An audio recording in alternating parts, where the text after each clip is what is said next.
It's day 5 of trying this B vitamins that you take as a Buccal spray through your inner cheek so it goes straight into your bloodstream.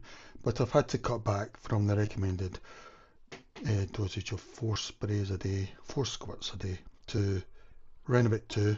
I'm doing it at the moment because it's day 5 and I was feeling more and more unwell as each day went by. I was feeling sort of photosensitive, light sensitive, and also I was feeling sort of rough, really, sort of anxious. And I thought that you couldn't get become toxic on B vitamins because they're water soluble. You're supposed to urinate any excess out.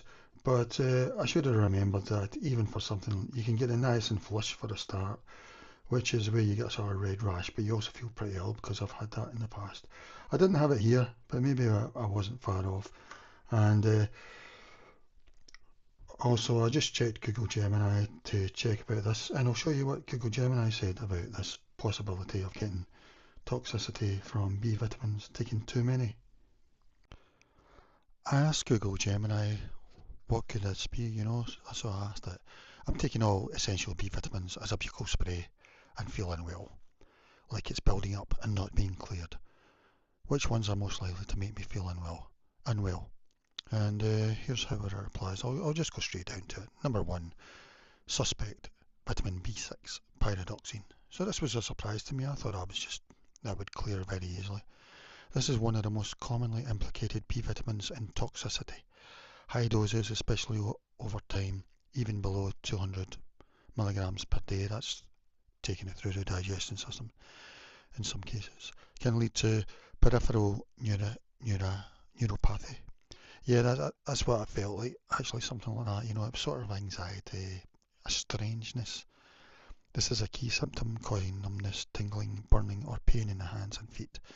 I didn't get that. I just felt strange. In severe cases, it can affect balance and walking.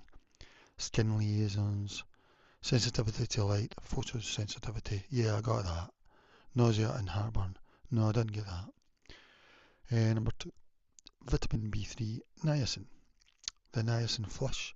This is a common and immediate reaction to high doses of niacin, especially nicotinic acid, causing redness, warmth, itching, and tingling of the skin, particularly on the face, neck, and chest. Yeah, I've had that before. Deliberately I tried to get that, and yeah, I did feel that's it was felt similar. Apart from I didn't get a rash. Maybe I wasn't taking enough for the rash, but it was enough to affect my nervous system or whatever. So yeah, I wasn't impressed. Yeah, gastrointestinal issues, nausea, vomiting, diarrhea, abdominal pain. Yeah, it was a bit. My gut did feel a bit weird. So maybe it could have been the niacin. More serious side effects with very high long-term doses can include liver damage and elevated blood sugar. And number 3 is folic acid, vitamin B9. While generally considered non-toxic, very high doses of synthetic folic acid can mask a vitamin B12 deficiency. This is a significant concern as an untreated B12 deficiency can lead to irreversible neurological damage. So I didn't know that really. Cause malaise, irritability and intestinal dysfunction. Yes, I felt like that. Potentially affect mental function and negatively impact the immune system. I felt sort of scared, sort of anxious. Um, so I don't know what one it would be out of these 3, but it could be any of them, I suppose.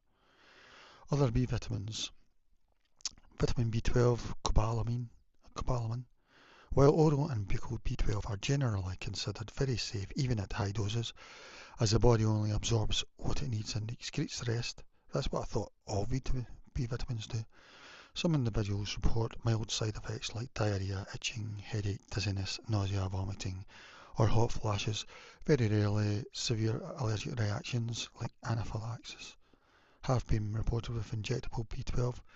Well, so I don't know, it could be that, I don't know. Just at a very mild level. Other B vitamins: B1, thiamine; B2, riboflavin; B5, pantothenic acid; B7, biotin. These are generally considered very safe and have no established upper tolerable limits. So that's what we're talking about here, the upper tolerable limit, really. meaning there's no evidence of harm from high intakes from food or supplements. Any excess is typically excreted in the urine. Bright yellow urine is a common and harmless side effect of taking riboflavin B2. Yeah, I was getting that, and I've seen that before as well. Yeah, I knew about that. So, important considerations. Dosage. Feeling unwell is more likely if you are taking very high mega doses of these vitamins, significantly exceeding the recommended daily allowances, or even the established tolerable upper intake levels for certain B vitamins. So that's what I should look out for, the established tolerable upper intake level, known as the ULs, apparently. Individual sensitivity. People can react differently to supplements. What is a high dose for one person may not be for another. Yeah, that's true. Because there might be enzymes that neutralise them, and people vary on the thing. I know you can vary to activate them if you take them from the gut, because they don't come in the active form mostly. But I think the ones I was taking were all mostly in the active form. Underlying health conditions. Certain health conditions can affect how your body processes and clears vitamins, potentially leading to accumulation or adverse reactions. And buccal absorption. Buccal sprays are designed for direct absorption into the bloodstream, bypassing some of the digestive processes. While this can lead to quicker and more efficient absorption, it doesn't necessarily mean higher overall accumulation if the body's clearance mechanisms are working normally for water-soluble vitamins. However, if you are taking very high doses, rapid absorption could contribute to a feeling of building up. Well, in my case, it says on the label that you could take 4 sprays a day. You can take it as one dose or as varied amount as you want from that. I was taking one dose every 6 hours or something. So maybe I'd have been better taking one dose of 4, but I just feel now I want to give myself a lot of clearance time, so I'm taking 2 doses a day, 2 sprays a day, basically, at the moment. I feel alright at the moment, but we'll see. I was feeling like when I took a spray, I was maybe falling asleep. Not always, but straight after.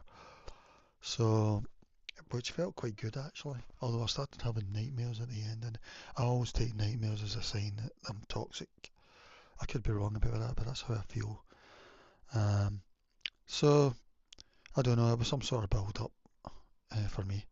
So what to do? If you are feeling unwell, it's crucial to stop taking a supplement immediately and consult with a healthcare professional. They can assess your symptoms, consider your overall health, and determine if the B vitamins are indeed the cause or if there's another underlying issue. They can also advise on appropriate dosages if supplementation is needed. Self-diagnosing and continuing to take supplements when feeling unwell can be risky. Yeah, so fair enough. But for the moment, I'm just going to go down to 2 sprays. If that's too much, I might just go down to 1, and if that's too much, just stop altogether. But it's disappointing because I thought B vitamins are easily cleared, but then I remembered the niacin flush. So, and I didn't know about vitamin B6 though, because it looks as if that can cause problems in high doses. Well, most B vitamins are water soluble and generally considered safe because the body excretes excess amounts. Some can cause adverse effects when taken in very high doses, even via a buccal spray which bypasses some initial gut processing. If you're feeling unwell after taking all 8 essential B vitamins as a buccal spray and suspect it's due to accumulation, the most likely culprits are 1. Vitamin B6 pyridoxine. So that's the most likely one. That was a surprise to me, I didn't know that. And peripheral neuropathy. I feel it sort of was something like that, as I say. Sensitivity to light, yeah, I felt that. I had trouble sleeping at the end, which was the opposite at the start. Vitamin B3, niacin. I knew about this, so I should have known about this. Niacin flush. Yeah, I didn't have the flush, but maybe I wasn't far off it, Tingling of the skin, yeah, I've had all that because I've tried that before, deliberately, to try and get that. Gastrointestinal issues, yeah, yeah. And folic acid, vitamin B9. This was a surprise as well, I didn't know that. It's generally considered non-toxic, but very high doses can make a B12 deficiency. Well, I think that's unlikely because I've got B12 in the thing as well. Although I might have a B12 deficiency long term, I don't know. Cause malaise, irritability, yeah, it could be potentially affect mental function. Yeah, it did. It felt me a bit uh, bad memory and that, yeah. Other B vitamins. So people have talked about B12 before, so I don't know.